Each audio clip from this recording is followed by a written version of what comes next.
You're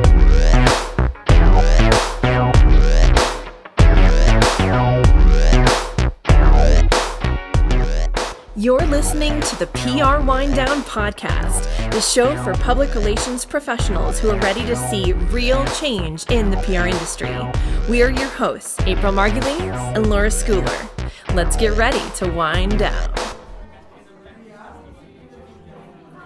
Okay, so Laura, questions clients always ask, question of the day.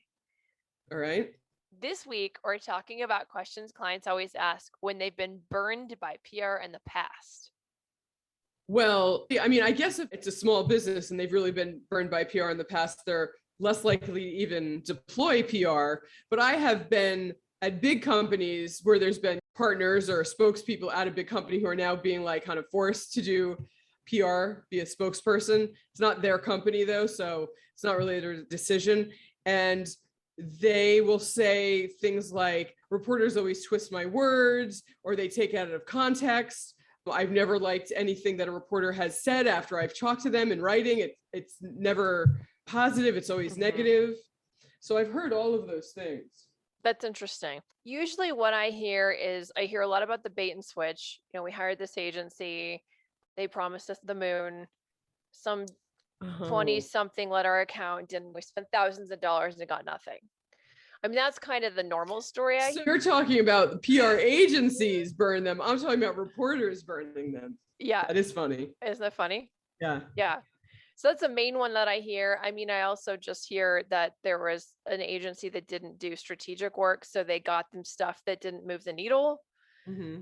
You know, it was one of those shops where they just wanted to get placements for the placement's sake, but not with any sort of cohesive strategy that was leading towards their goals or getting their key messages through or hitting the target audiences. Right. So talk about it from a PR agency standpoint first.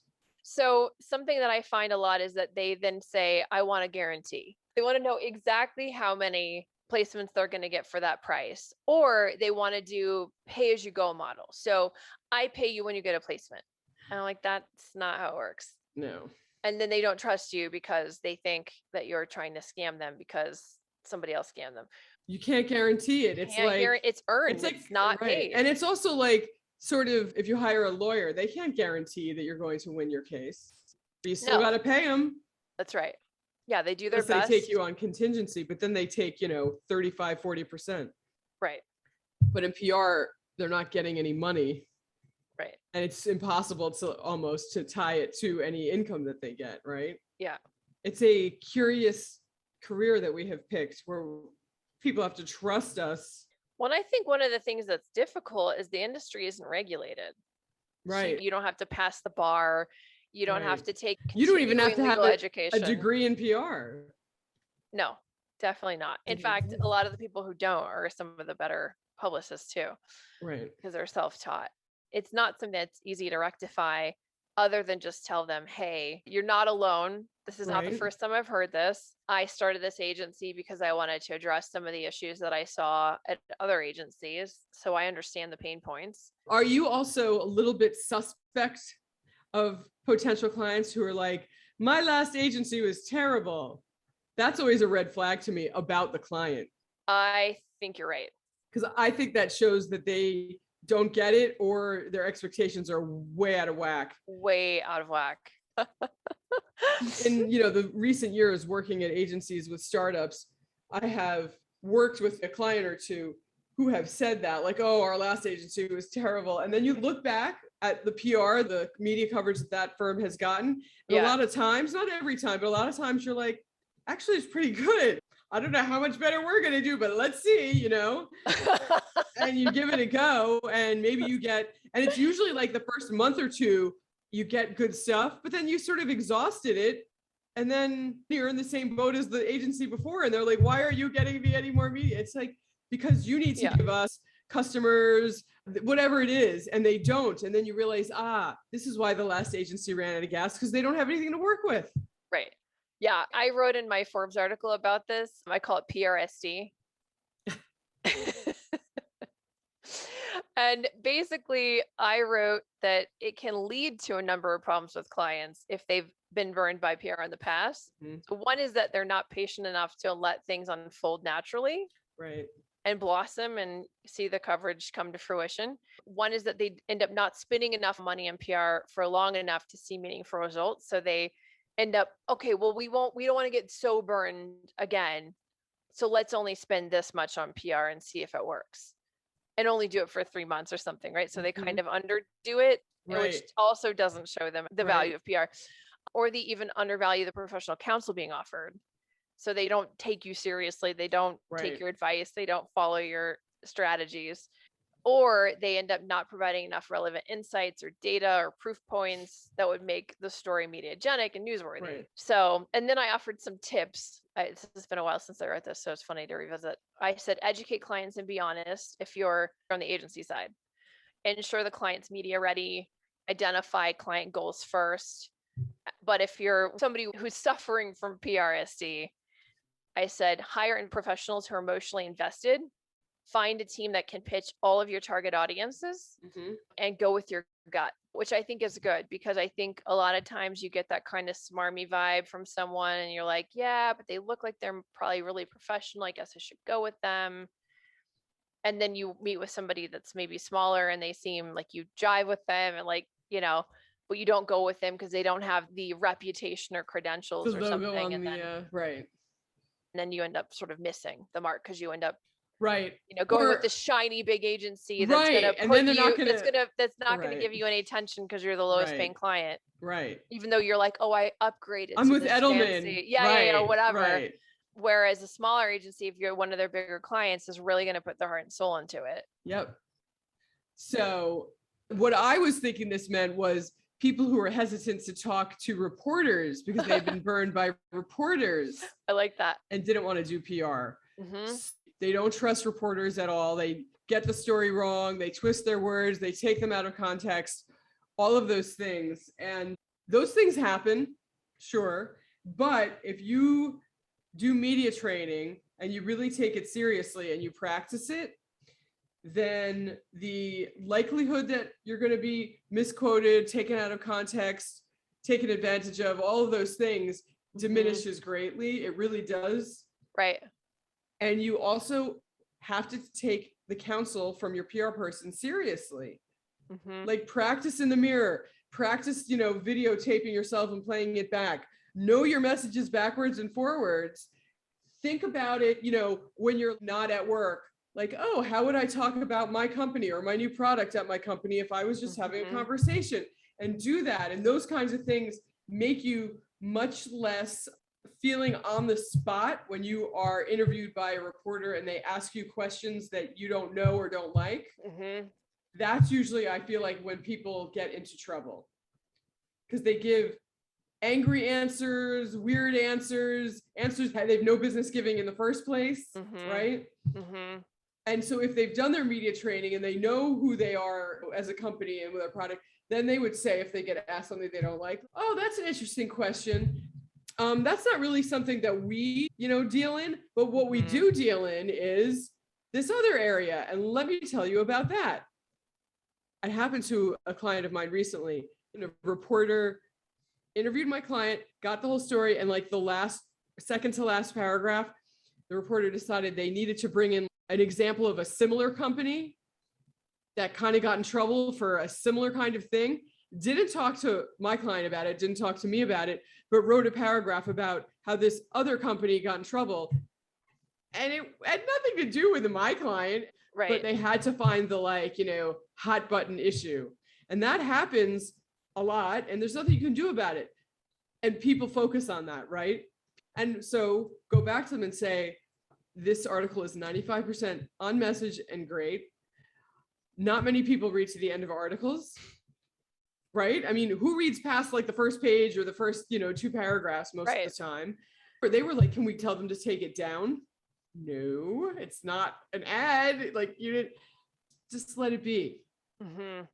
Unless it is literally factual information that is incorrect about your company. Right. Which I go back to reporters all the time if they get it wrong. Almost every time a reporter will change it if it's factually incorrect. Right. But I don't like that you put another company in the story. Like, well, this isn't your story. Right. So we didn't write this for you. right. But be that as it may, if you practice and are comfortable and the whole thing, I think you can get down the road 80% protection. Too soon. But like, there's still 20% chance that there's going to be something in a story that you're not thrilled with. Right. 100%. Yeah. You just got to let it go. And I know we have to move on, but I will say one final thing. I've recently worked with another client. To him, really no story or publicity is bad publicity. He's like, whoa, yes, everybody, bring it on. And it's a really great attitude to have, because the more negative you are, the more negativity you're going to draw in. And the more positive you're like, whatever, it's hooray, my name is in the paper. Then the next time it'll probably be great. Attraction, it's real. I think it's a very good ending. Very nice bow. Well, I see Rick waiting in our waiting room. Okay. Are we ready? Let's for this? let Rick in. Here he comes. So our guest today is Rick Smith. He is the founder and CEO of the NewsUSA content marketing agency. Rick brings over 30 years of experience in PR and content marketing, and he is also the founder of NewsCanada prior to launching his US-based company. Rick has authored 6 books, including business titles, Getting Started, Getting Money, and Getting Sales. And he is here to discuss his business, mat releases. Oh my God, they're right there. All the books. That's so impressive. Want to have the props ready when you're doing video. Right on cue. So he's going to discuss with us today his business, mat releases, and where content marketing and tutorials end and where PR begins and where they overlap. So welcome, Rick. Hi there. I have one other prop here, okay? Okay, let's see it. Because I'm in the business of doing like feature articles that get written and run to consumers so that they can see it.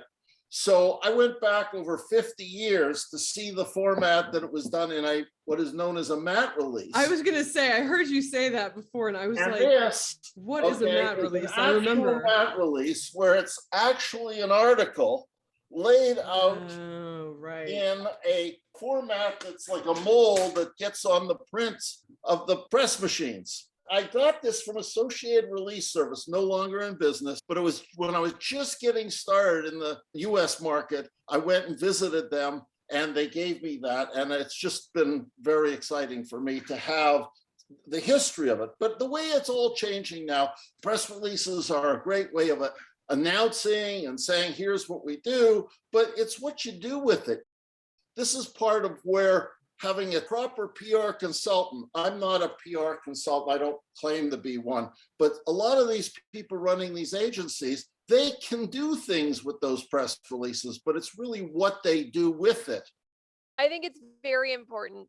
You have to pitch the journalist specifically on the press release. I think the mistake a lot of companies make, they write the press release, they put it on the wire. Somehow they think magically all of the fairies are going to deliver it to the right people in the right hands, get their attention, and it's going to turn to stories. That's not how it works. You have to actually custom pitch those press releases with emails that are customized for each reporter to get their attention, because they're getting hundreds of emails a day, if not thousands in some cases, and right? How are you ever going to get their attention? And this is also why you can't hire a PR person for a week and see results. 1,000%. You have to develop the relationship. You have to keep the relationship. And even if the PR person has a relationship with the journalist, you still have to establish the relationship on behalf of the new client. And that's if you have the economies of scale of the same niche with the same publications that you're dealing with. The problem for most PR firms, especially if you're not the biggest in the world, is every new client that comes in the door has a different group of contacts. One day you could be dealing with a consumer client. The next one, it's a pair of sisters that have golf wear. Yeah, I mean, and the other thing is that media is changing positions all the time. So even if you had the contact, they may have moved on to a new position. They take brand new beats. So your go-to person for everything sneakers is suddenly now covering real estate. And you're like, oh, okay, bye. You know, like it's like that doesn't do you any good until you have a real estate client, you know? So Rick, I think we have to back up for Laura because she had the question about mat releases. I remember mat release is the term, but I haven't heard it for so long. Okay. So Right. maybe explain for the youngsters what a mat release is, how it works. Got it. Beginning 101, mat release 101. I've been dealing with mat releases for now over 41 years, full-time every day. A mat release is basically you create the finished article and do the work for the journalist. So you're not sending them a press release and saying you need in your busy schedule to stop and write a favorable article on my company the way I want it done. Instead, we're writing that articles. We'll have the top journalists. We'll write the article. We'll include the photo. We'll put it all together. We'll make sure the client's okay with it, that we've checked it for accuracy. We put it in Associated Press style. We put it in finished format and deliver it in a way that the newspaper and the news site can just drop it in and it's done. Because they don't have the staff they used to have to take a press release and start doing everything from square one. Right now, they just want whatever can go in and they want it dropped in. The mat release or the content syndication is more powerful than a traditional press release distribution for 4 reasons. One, it's focused on the consumer directly. It's 2,000 plus news sites that we guarantee for it to run on. It's 100% satisfaction guarantee. No press release distribution will redo it if you're unhappy. My company, NewsUSA, will redo the whole thing if they're unhappy. And it's all inclusive. You don't get charged extra if you have a photo or if you have this or video or you need to edit something or you need to make changes or the copy's too long. How do you get these mat releases out to news sources? Like, what's the mechanism? Oh, beautiful. We have RSS feeds. We have obviously the NewsUSA.com site, but we also have niche feeds where we're creating a new site called freehealthcontent.com, freetravelcontent.com, Content Syndication Network to provide articles and videos for all these health sites, for the patient waiting rooms, for the digital signage across the country. And to me, it's exciting the way everything now is syndicated and can be expanded quickly. How did you first forge these relationships with the news outlets to whom you're providing the content? Did you position it like an advertorial? Did you just say, hey, we'll pay you half what they pay for ads and provide content that's filler? How did you get this going? Okay, now you're getting to the meat of everything, okay?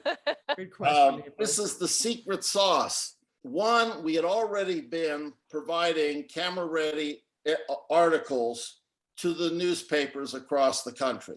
The first break came when the special sections editor of the Washington Post invited me to Chicago to speak to the newspaper special sections network, which were the people who put the health sections, the auto, the travel for all of the top 100 dailies in the country. And then the next breakthrough came is when I sponsored all the different newspaper conferences and I went around the country meeting and sitting one-on-one with the publishers of like the Chicago Tribune, the Boston Herald. But then what I found, the newspaper people were difficult to meet with. This isn't their area. But what I did make inroads with is the exhibitors. A number of the exhibitors were in the process of building out the websites for all these newspapers and newspaper groups. And I met with them and talked with them, and they said, listen, we're building out the websites. We're pitching the newspapers like the Buffalo News, and we need content. And I said, for every month, based on how many sites you have us on, so as you add us on to more sites, we'll pay you more. And then I kept going to conferences and I kept getting face-to-face with people and, browbeat a few people and beg and plead with others. And eventually I got enough contracts under that I could come back and guarantee 2,000. So we're covering all 50 states. That's amazing. Does it say anything like, advertorial or, is there any indication that it's something that has been created by not one of their reporters? Each individual website is generally making its own decisions on how it labels or doesn't label content. Mm-hmm. We are now to start experimenting with white labeling our content where it no longer says News USA. So we're building white label partnerships with PR agencies that are looking to get their articles placed on their clients without the News USA branding. That's awesome. So what I'm wondering is, I'd love your take on this. I feel like things with the media are getting more and more sort of blurred with advertorial, and it's happening in different ways, right? There's all the contributor networks now for Forbes and Entrepreneur and now Newsweek.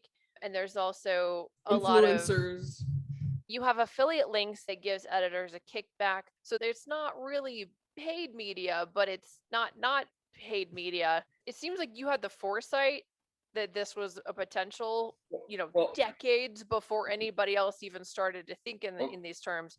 Where do you see things going? So I see power of video, and I'm seeing how the money is in the video ads. So I've been taking my articles, converting them to video, and syndicating them out. But then if I offer the video with an ad feed, I'm finding all of a sudden CNN is interested. All of a sudden New York Times is interested, because they're now getting the revenue along with the feed. Because of the ads that run before the video. Yes, the pre-roll. So that's getting my content fed and used in places that I couldn't get in before. And I'm finding, like, I have some networks of digital signage that say, hey, we have 13,000 hospital patient waiting room screens. They can take our video feed and put it into their thing, just that, or they can do that and take our full ad feed, put the two together, and they earn money, and they're running my clients' videos, which happen to be like heart tips from the American Heart Association, or how to know if you have this or that. It's very smart. And now, today, we just started to put our QR codes into videos. You can track. Well, here's the challenge. You're in the public relations. One of the frustrations in public relations is you can get somebody on Oprah. Now, Oprah's gone, but Oprah type show, okay? You get them an interview, you're in the PR business, you've done an amazing job, and they say, but it didn't bring me any sales. How do I know the value of this? And da-da-da-da-da. So you see how, like, if you're going to be interviewed, okay, on a TV program, wouldn't you want people to have the option to, and you be able to show your client to buy it converted to X many polos that got bought in a certain period of time, or in a certain amount of sales that happen? So we're trying to get to where we can start monetizing the PR efforts. Okay, so here's my next question. I mean, it sounds to me like you're trying to become like, Rupert Murdoch or something. I mean, it's like a different sort of media empire, not just a mat release, but now you sound like a media company. It sounds a little discombobulated. But no, it sounds like you like trying to build really a media nice. empire. Are you trying to, is this a Barry Diller move, or what's your end game here? Honestly, all I'm trying to do is help my clients. Okay. But where is this all going? I'm hoping to have where the ad feed, the ad revenue stream is an enticing thing for more sites to take me on as content. And I think my last question is, sure. Are you ready? Is Dan Aykroyd going to play you in the movie of your life? Well, that would be funny, and that would be very nice. He's probably way older than you, but you're just reminding me so much of him. Well, I'm no spring chicken. My birthday is next week, and I will admit it, I am a senior. Obviously, if I've been doing this for 41 years, here I am.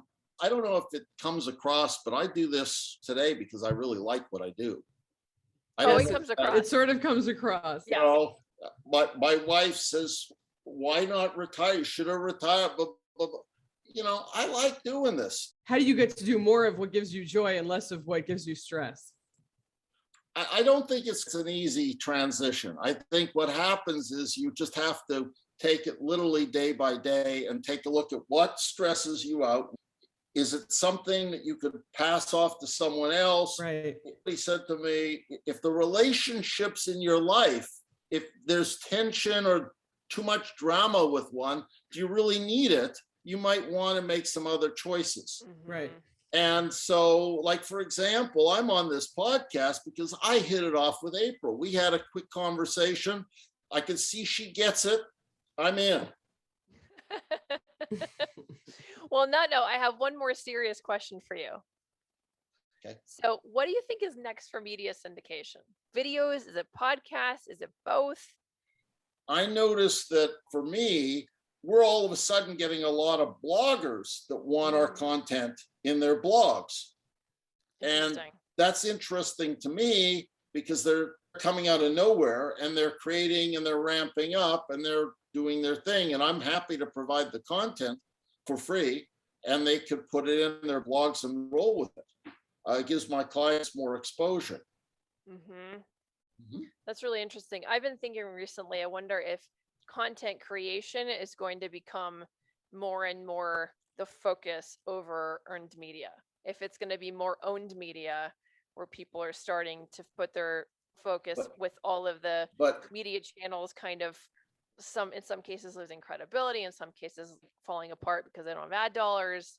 Are we going to have thousands of everyone's own channels instead of major outlets? So content creation is one thing. Anybody could create a podcast. Anybody could create, YouTube channel. Anybody can create content. The question really is audience. If you don't have enough audience, you can't monetize to the level that's exciting. And so, let's face it, it all comes down to whether it was the newspapers, whether it's radio, whether it's, the Oprah show, the value is in the audience that you have. What eyeballs do you have? Right, because any company could start their own podcast or their own blog or their own whatever, Anybody can start a channel on Roku or this or that. But okay, you got it up there. What's going to have people go there and come back? Content. So you got to have the content. If you think about it, some of these influencers, with the money they're demanding to be able to promote a product, is that advertising or is that PR? Where does it fall? At what point do all these lines get blurred? Yeah, that's my biggest question. Since I know we're at time, any final thoughts, feelings, or plugs that you want to give for what you're working on? As I said earlier, what we do, NewsUSA will write a feature story on your company or your product. You'll get to approve the copy. We'll place it on over 2,000 news sites. We'll report back the results. If they mention this show, April show, we'll call it, if they mention the show or they say to any of my staff, April 500, I'll give them $500 off. Okay, their first test syndication with us. And you can book a schedule time with me to talk to me on this at NewsUSA.com. Amazing. Well, thank you so much. This has been really fun. Props and all. Props and all. Okay. Thank you so much. Let's talk soon. We'll Laura, talk soon, Rick. Really nice meeting you. I'm really glad you were on this call because it really added that other dimension. And you have clearly the biggest microphone I have ever seen. My little puny microphone. April bought this for me. Wow. Cool. Thank you so much. Thanks again, Rick. We'll talk soon. Thank you. Thank you. Okay. All right. Bye-bye. Okay. So. Should I read the horror story? Yeah, let's hear it. Let's hear this. I'm moving my giant microphone over because I have my other computer. Okay. Hi, April and Laura. A few years ago, I was working at a mid-sized firm at a mid-management level. My higher-ups were big on appearances, and a lot of stock was put into how the client perceived us in terms of optics. We had one particularly tough client. They had a massive contract and explained to us repeatedly that they were top earners in their sector with, quote, secrets that would blow up the news cycle if they ever got out. It was all very cryptic, and despite our NDA, they never did disclose those secrets to us. I thought it seemed shady, but my CEO insisted we needed to impress these very important people. Anyway, a few months passed and the client stopped paying us, claiming to be dissatisfied with our campaign. We'd been turning out a lot of trade placements, but the client wanted top tier. My supervisors made it pretty clear that we needed to win the client over again and pressured us to answer calls and emails at all hours of the morning and evening to the point where we were heavily over servicing. I'm dying to hear what happens here, aren't you? Eventually, we got an in-person meeting on the books. My AM was supposed to lead it, I guess account manager. Yep. But the morning of the meeting, she got sick and couldn't come in. I was feeling pretty terrible myself, but I knew we'd likely lose the account if we canceled. I didn't want to risk losing our biggest account and possibly my job as a result. So I went in anyway. I got to the client's office with 2 AEs in tow. Account executives, I assume. Yes. Yes. And then I politely excused myself from the conference room where we were waiting to get sick in the restroom. Then I rallied, returned, and gave a flawless presentation. I had saved the account. Oh my God. 2 days later, HR calls me in. In not so gentle terms, she reprimanded me for going to the meeting. Apparently, someone on the client side had heard my restroom moment and called my CEO. What? They fired us for, quote, risking the welfare of their staff. Come on. And I got a major talking to from my boss. I wasn't fired right then, but I didn't survive the round of layoffs that followed. I felt pretty damned if you do, damned if you don't. What should I have done? Oh my God. That's terrible. That is a damned if you do, damned if you don't. I've definitely done something similar. Not quite that bad, but like pulled through for some important meeting and tried to pretend the whole time I was presenting that my throat wasn't prickly and, you know, the sinuses or what, like some terrible cold.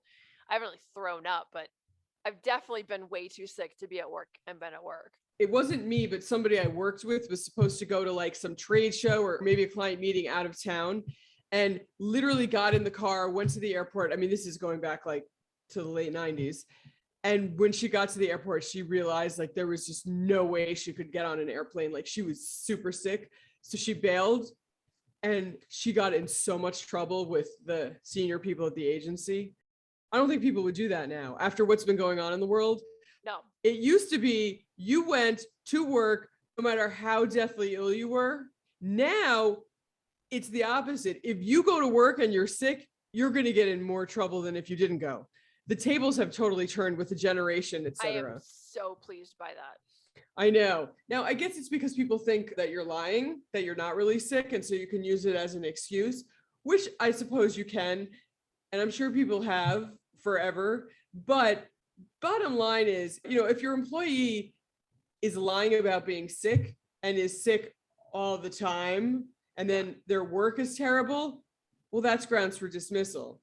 But if somebody gets sick once in a while, like that's just like fire somebody life. For getting sick too much, can you?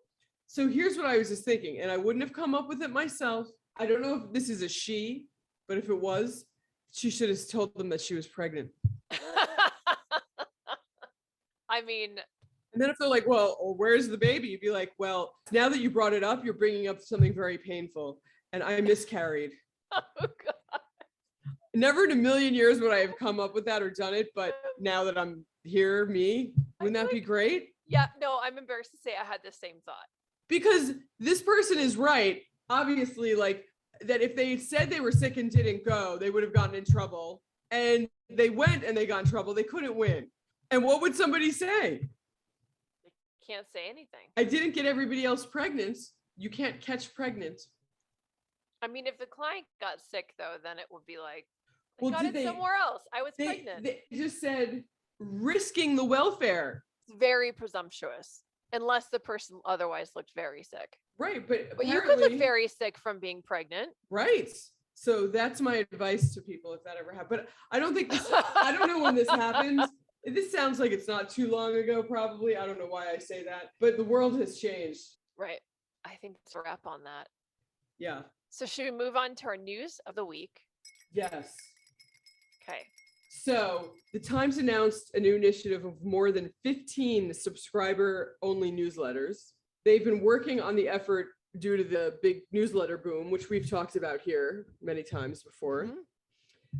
They hired Jay Caspian Kang and Peter Coy for the newsletter project. So this is the New York Times answer to Substack, and it will only be available to subscribers. And writers include Tressie McKillen-Cotton, John McWhorter, and Kara Swisher. So like known people, which we've talked about before.